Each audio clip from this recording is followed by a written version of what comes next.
বাংলায় ভোটাধিকার রক্ষায় ফুলতোড়া থেকে নিয়ামতপুর পর্যন্ত বিক্ষোভ মিছিল এবং প্রতিবাদ সভা তৃণমূল কংগ্রেসের সাধারণ সম্পাদক অভিষেক ব্যানার্জির নির্দেশে আজ রাজ্যব্যাপী বাংলার ভোটাধিকার রক্ষায় প্রতিবাদ মিছিলের ডাক দেওয়া হয়েছে। সেই নির্দেশ মতো পশ্চিম বর্ধমান জেলার আসানসোলের কুলটি ব্লক তৃণমূলের 1 এবং ব্লক তৃণমূল 2 এর উদ্যোগে প্রতিবাদ মিছিল এবং প্রতিবাদ সভা করা হলো। কুলটি ব্লক 1 তৃণমূলের সভাপতি বাদল পুতলির নেতৃত্বে কুলটির ফুলতোড়া থেকে নিয়ামতপুর পর্যন্ত এক প্রতিবাদ মিছিল করা হলো এবং কুলটি ব্লক 2 এর সভাপতি কাঞ্চন রায়ের নেতৃত্বে নিয়ামতপুরে এক প্রতিবাদ সভা করা হলো। দুই কর্মসূচিতে উপস্থিত ছিলেন কুলটি বিধানসভা তৃণমূলের নেতৃত্বগণ।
কিভাবে মা মাটির মানুষ তার মাটিতে তার কর্মসূচি, উন্নয়নের কর্মসূচি বা আন্দোলনের কর্মসূচিকে, এবং সাথে সাথে এটাও ছড়িয়ে দেন যে প্রতিটি মানুষের সর্ববৃহৎ যে গণতান্ত্রিক দেশ ভারতবর্ষ, সেই ভারতবর্ষের নিজের নিজের যে অধিকার রাখতে হয়।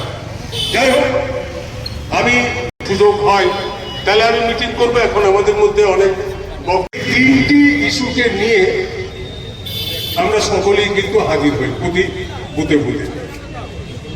আমার বলতে এতটুকু দ্বিধা নেই, আমার নেত্রী মাননীয়া মমতা বন্দ্যোপাধ্যায়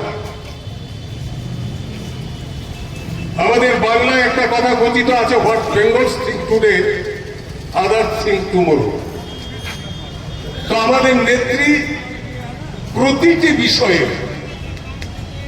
এইটাই কিন্তু চিন্তা করে থাকেন যে আজকে আমি যেটা চিন্তা করছি এবং তার পরিপ্রেক্ষিতে আমার সৈনিকদেরকে মাঠে নামাচ্ছি, এটা কিন্তু একদিন সবাই অনুভব করবে যে এর প্রয়োজনীয়তা আছে। পথে নামার কারণ হচ্ছে কালকে আমাদের অভিষেক বন্দ্যোপাধ্যায় তিনি আমাদের নির্দেশ দিয়েছেন, এই যে ভোট চুরি, এসআইআর নাম কাটা থেকে শুরু করে যেন তরুণ প্রকারেণ মুসলিম সম্প্রদায়ের মানুষের যেটা মৌলিক অধিকার সেটাকে বন্ধ করার জন্য এরা প্রথমে চেষ্টা করছে। তাই চেষ্টাটাকে ব্যর্থ করার জন্য আমরা আজকে বিক্ষোভ মিছিলের আয়োজন করেছি। এটা ফুলতোড়া মুসলিম পাড়া থেকে আমাদের এই ক্ষেত পর্যন্ত আছে, তারপরে কি প্রতিবাদ সভা হবে? প্রতিবাদ সভা যদি দেখি ওখানে কারা কি করছে।